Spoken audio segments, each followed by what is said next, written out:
this testimony will be kind of photograph intensive, so Ms. Wise, you can call your next witness.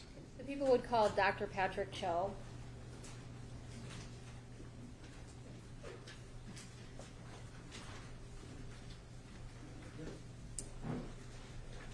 And before you sit down, I'll ask you to raise your right hand. Do you swear or affirm to tell the truth, the whole truth, and nothing but the truth under penalty for perjury? I do.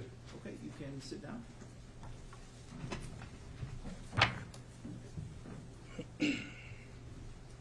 Good afternoon. Can you please state your full name and spell it for the record? Yes, good afternoon. Patrick Cho, C-H-O.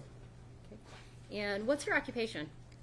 I'm a deputy medical examiner, And where are you a deputy medical examiner at? Oakland County, How long have you been doing that? 2007. You've been in the same place since 2007?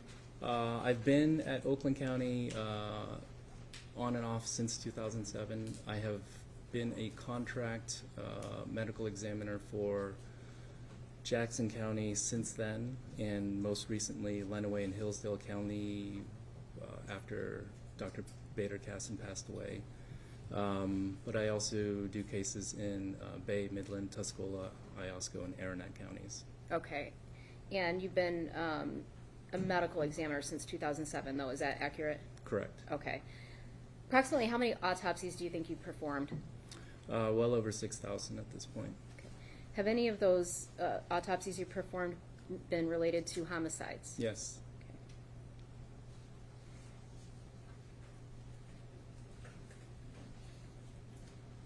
Have you ever been admitted as an expert in any courts in the state of Michigan? Yes. Have you ever been denied that? No. Over 200 times in federal circuit and district courts in 11 different counties. All right. At this time, Your Honor, I'd move to admit Dr. Patrick Cho as an expert in forensic pathology. We leave it to the court's discretion. Thank you.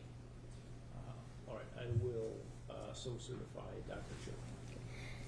On August 20th, 2024, did you perform an autopsy on D. Ann Warner? Yes. How did you identify her body? So the body was, it was presumed at that point on August 20th. The dental identification came later, verification of Deanne Warner. So that's how it was. Okay, so on August 20th, 2024, you presumed it was Deanne Warner, but at a later point in time, you were able to confirm it through dental records? Correct. All right. And do you know how long that took to confirm the identity? Offhand, I don't. All right. When you did the autopsy, I noticed you did an external examination and an internal examination. Is that accurate? Yes. All right, let's talk about the external exam observations first. Just give me a brief overview of what you observed when you received her body. Sure. The body was enclosed in a body bag, as is normal. Once the body bag was opened, the body was actually wrapped in 2 polyethylene tarps that were secured with duct tape. So that was the initial exposure to the body. Okay. Did you unwrap those two tarps? Yes. Okay. What did you observe when you unwrapped those? There was the body of an adult female. The legs were bound with duct tape. The arms were bound to the torso with duct tape. There was duct tape over the nose, mouth, part of the head. And then there was brown, kind of red debris, sludge. Did the body have any clothing on it? There were what appeared to be pajamas, top and bottom, and underwear. When you say appeared to be pajamas, what do you mean? They looked like just standard ladies' pajamas, but because of the dirt and red, maybe they were light sweats. I don't know, Okay. but I thought they were pajamas. So. Okay. Did you, was there any jewelry on the body of Miss Warner? Yeah, there were 2 metal posts with clear stones in the right and left ears. Pardon me. And there was a metal ring with clear stone on the right 4th finger. Did you observe any injuries to the body of Miss Warner? Once the tape over the head, face, and neck and arms were removed, there were contusions on the right and left cheeks, lateral aspect of the left eye, contusion on the left shoulder. I believe that was it. No, there was a small contusion on the back of the head as well, the scalp. Did you observe any internal injuries? Once we completed our external examination, we proceeded with an internal examination, standard Y incision, opening up the abdominal and chest cavities, and then the head. There were obvious blunt force injuries of the left temporal parietal scalp regions and on top of the skull. There were subdural hemorrhages over the brain, so that's indication of blunt force injury. There were contusions about the tongue, not contusions, but bruises about the tongue, and there were petechial hemorrhages on the epiglottis. Yeah. You used the term epiglottis. So that's why I was looking at if you wanted me to I explain. do need to know, yes. The epiglottis is cartilage tissue that overlays, while we're talking here, it's in an upright position, but as we chew and swallow food or drink water, it'll close over the windpipe so we don't aspirate. So that's what that was. Okay. And you used the term contusions. What does that mean? So bruising, another way of putting Okay, hemorrhaging. hemorrhaging within the muscle, yeah. Okay. I'm going to show you some exhibits and kind of have you walk me through what you observed. I'm going to have you get in front of, does that microphone, You can pull that out. This? Yes. and it doesn't project your voice, it only records, so just make sure you speak into that, please. Okay. And then I'm going to have you stand in front of at least this screen over here. This one here? Yep, please. And then I'm going to pull up photographs, and when you need to point to something to identify it, just let me know, and I will put a laser on here. All right, I'm going to start with exhibit.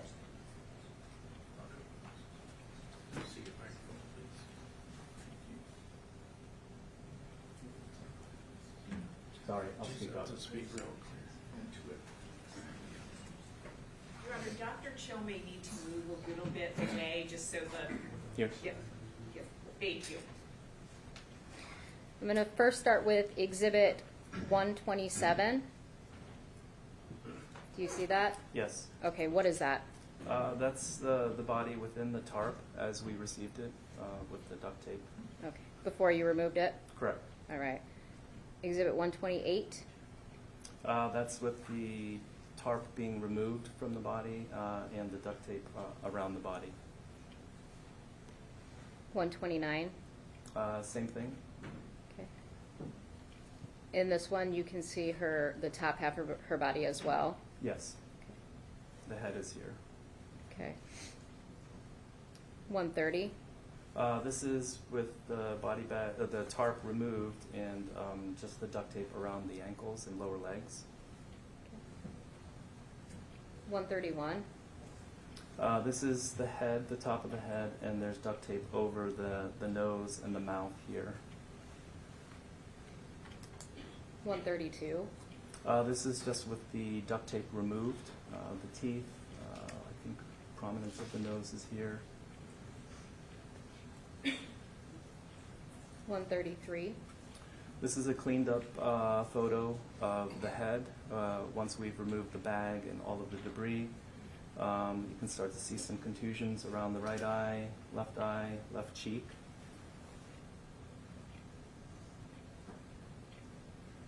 Your Honor, is it okay if I ask if everybody can see that clearly, or if I need to point anything on the, we're good?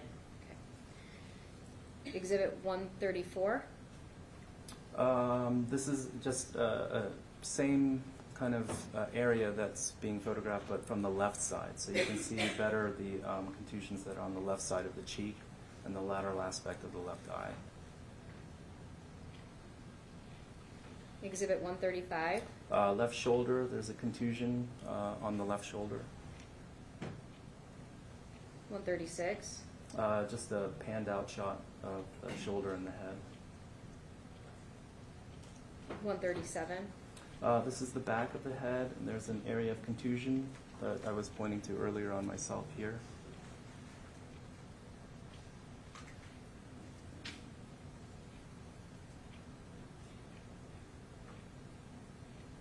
Exhibit 142. This is an anterior, so front view of the head and neck with the head kind of pulled back.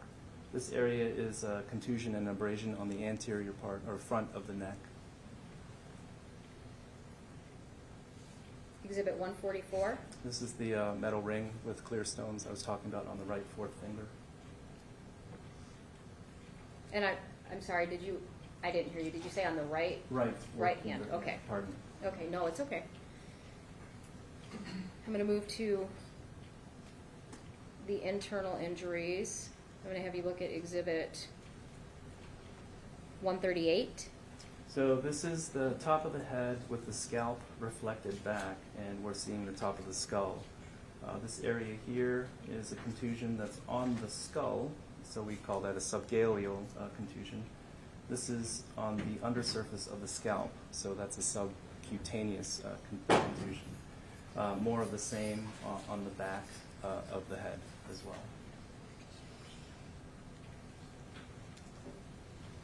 139.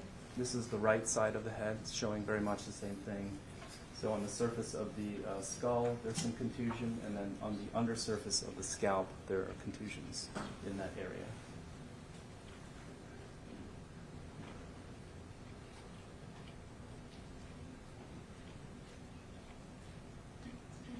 $140. Just a close-up on the left side, really highlighting the hemorrhage that's on the surface of the skull, as well as on the undersurface of the scalp, all indicative of blunt force injury. 141. This is with the top of the skull removed. This is the surface of the brain, and there's all this residual subdural hemorrhage. So there's been bleeding on the surface of the brain from blunt force injury. 143. So the epiglottis that I had talked about before, that flap, this is the epiglottis here. And what you'll notice are these petechial hemorrhages here. Those hemorrhages shouldn't be there. I think there's also bruising on the back of the tongue, as I had mentioned, and around the areas, but that's the petechial hemorrhages. So you use the word petechial hemorrhaging. What does that mean in layman terms? So petechiae are just pinpoint hemorrhages that occur when there's been intense pressure. And we're talking about the vascular system here. So vessels are carrying blood, and when constricted or compressed, it's just like a hose. The water or the fluid is going to want to go to the path of least resistance. So in this case, the blood will go to the smaller arteries until there's, and vessels until there's an endpoint, and then there's nowhere to go, so it'll burst. And that's what gives us those petechial hemorrhages. When you discuss the bruising under the scalp on the left side, Yes. and had the scalp pulled back to look at it? Yes. Okay. Would those injuries necessarily cause the skin to break open? Not necessarily. Okay. And tell me about the internal, I'm going to go ahead and have you can take the stand again, and if I need to show you an additional picture, I will.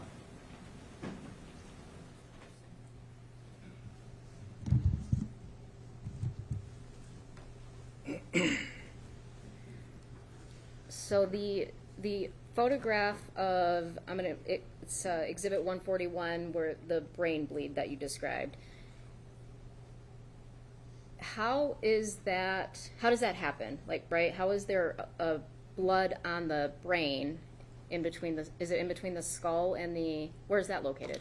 So the brain, our brains are covered by dura. It's fibrous tissue. And there are small bridging veins between the surface of the brain and the dura that go through the dura. So when there's blunt force injury to the head, strong enough to tear those bridging veins, that's what will give us that subdural hemorrhage. So it's a subdural, meaning sub, under the dura, but on top of the surface of the brain. I don't know if that was clear. I think so. Yeah. Is there anything about that injury, the brain bleed, that you saw evidence that it would bleed outside of the scalp, if that makes sense? Yeah, no. So there were no skull fractures. So no, it would stay contained in that space. Okay. Were you able to determine a cause of death in this case? Yes. And what was that?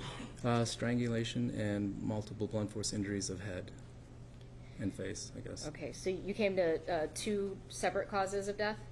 They both contributed, yes. Okay, could either one of them independently have caused her death? Yes.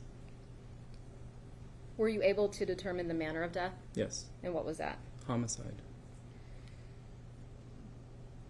Did you also do toxicology in this case? Yes. Was there any evidence of oxycodone in Miss Warner's body? No. As a result of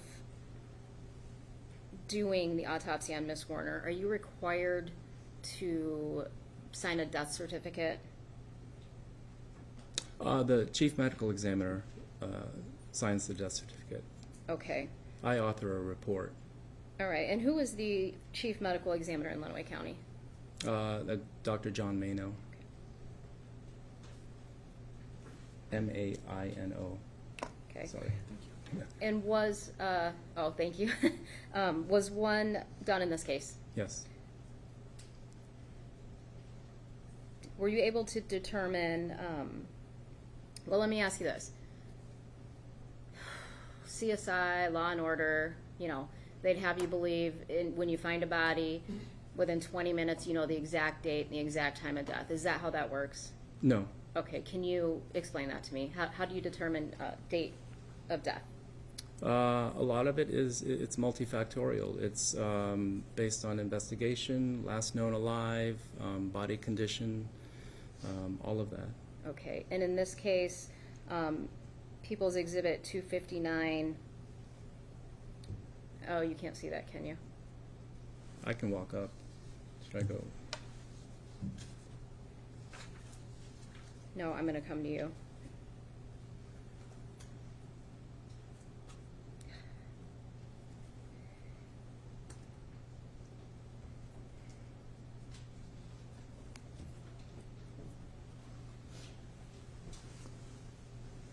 I try to move it.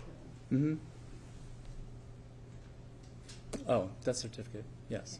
Is there cause or the date of death on there? Date pronounced is August 17th. It's Date up of here, you death. can't see. Oh, it's scrolled up. Yep. On or about April 25th, 2021. Yep.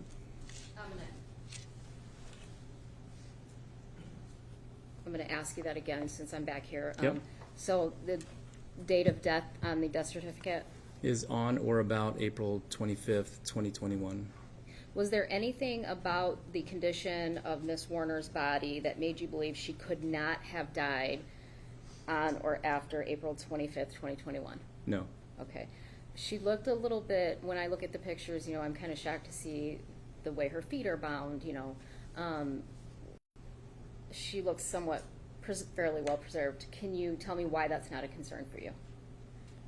No, I mean, it was a sealed tank. There was presumably little to no oxygen in it since it's an ammonia tank, anhydrous. So if it was water, H2O, there's your oxygen source that would speed up decomposition, but didn't seem to be any of that. So. Okay, and why does it matter? So the oxygen would speed up decomposition? Yep. I mean, ammonia will too, but obviously at a slower rate. Okay. The lack of oxygen, again, would lead you to not question her date of death as being April 25th, 2021 or later? No. Okay. I have nothing further. And we're going to make our way back over. Okay. Thank you.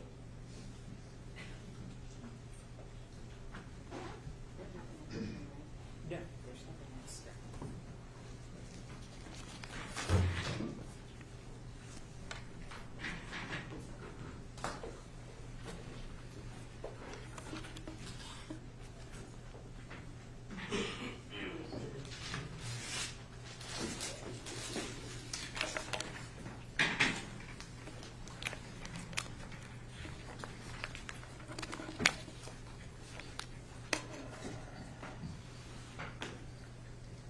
Dr. Cho, good afternoon. Good afternoon. My name is Mary Chartier. I represent Mr. Warner, and I have some questions for you this afternoon.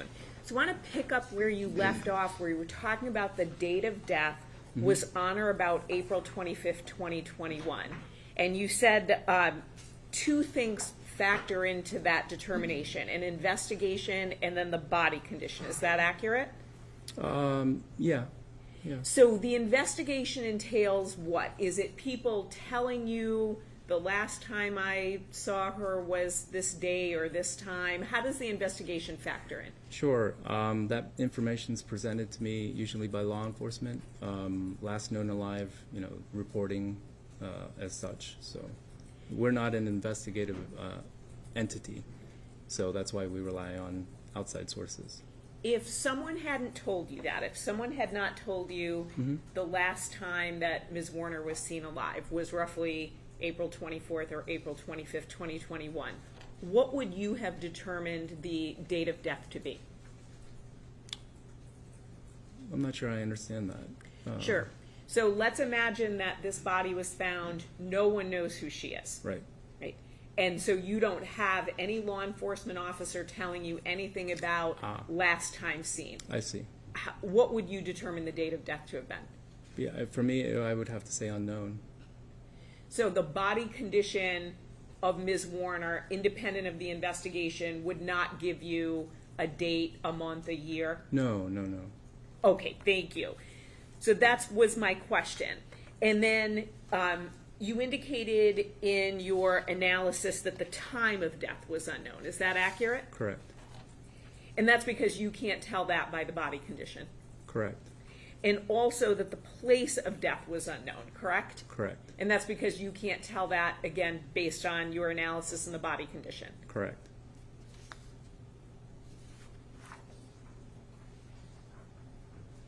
You had indicated that there can be two causes of death, strangulation and then blunt force trauma, correct? Correct.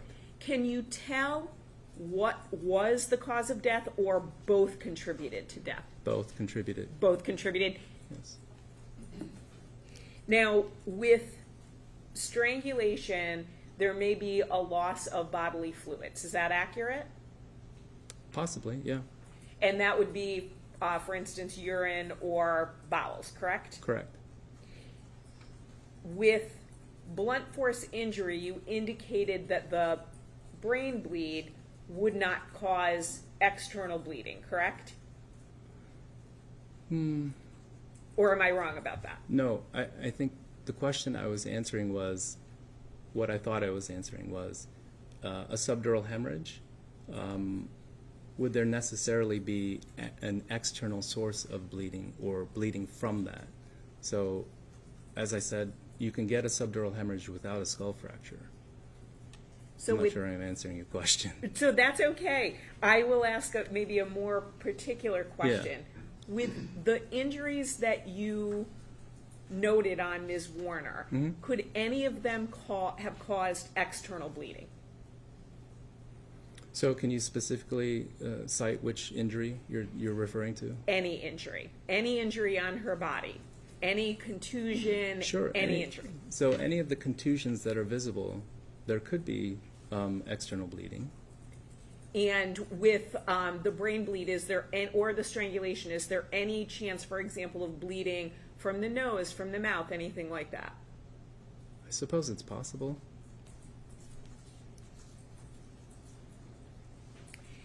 Do you know the instrument that caused the blunt force trauma? No.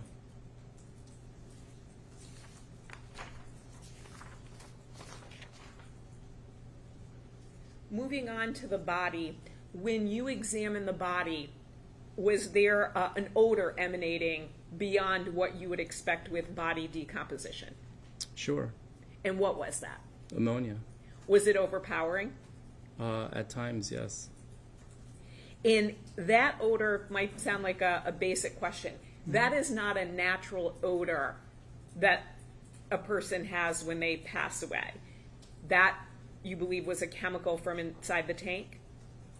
Well, if an individual, so if I were to pass away in a house that's abandoned and somebody comes upon me later, there would be a strong smell of ammonia from that. But in this case, with the environment of the tank, there's no way to discern. I'm not sure I'm asking. No, you are. That was it. So the overpowering at times ammonia odor, you don't know if that was from Ms. Warner, the anhydrous ammonia in the tank, or a combination of both? It's more than likely from the tank. More than likely from the tank. Yeah, From the chemicals in the tank? absolutely. And then because of the ammonia, in looking at your analysis, there was tissue breakdown due to prolonged exposure to ammonia? Some, yes. And some facial features and landmarks were also absent because of the prolonged ammonia exposure? Sure, and the tape, yeah.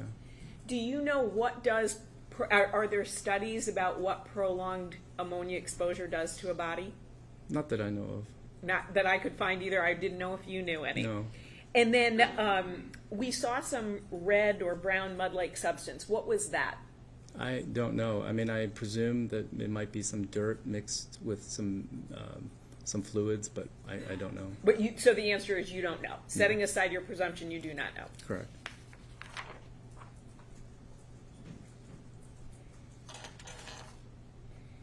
Now, was there any rigor mortis when you examined Ms. Warner? No.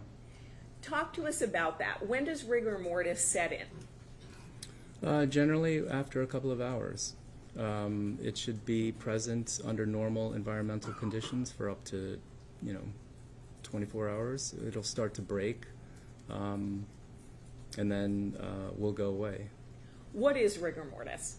It's the stiffening of our muscles after death. So if someone is in rigor mortis, can you move their body in terms of like bending it and things like that? Sure. And what would that do to the condition of the body? Nothing. Would it cause any sort of indication of injury, break a bone, anything like that? Sometimes. I mean, if you have a really brittle osteoporotic person, it could. Now, if a body is placed in a certain position when they're in rigor mortis, and then the rigor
Can you tell if the body was killed inside or outside? No. Anything in follow-up to that? No follow-up, Your Honor. No, thank you, Your Honor. Okay. We all set with questions from our jurors? Don't see anyone writing, so okay. All right, thank you, sir. You're welcome. Thank you.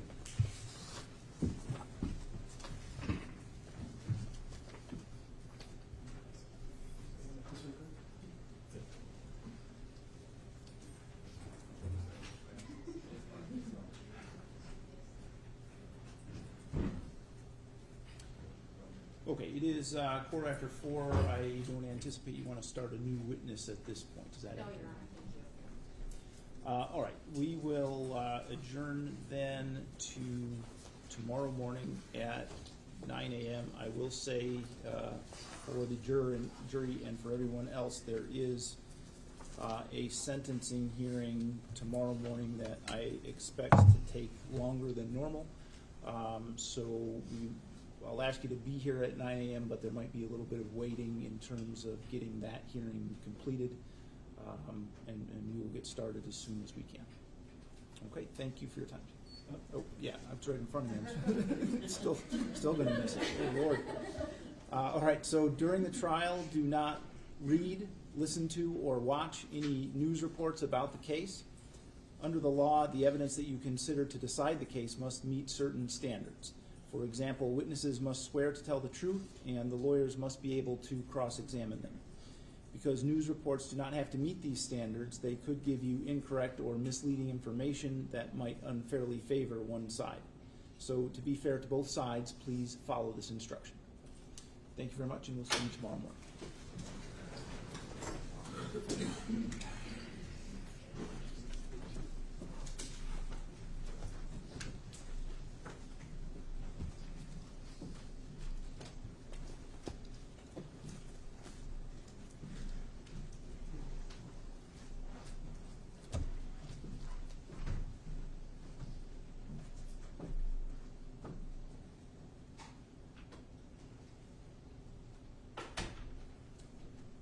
Okay, Ms. Wise, Mr. McCready, I have the photographs if you want those back. Thank you. All right, anything else we need to address before we adjourn for the day? No, thank you. No, thank you, Your Honor. Okay, thank you very much. Court will be in recess.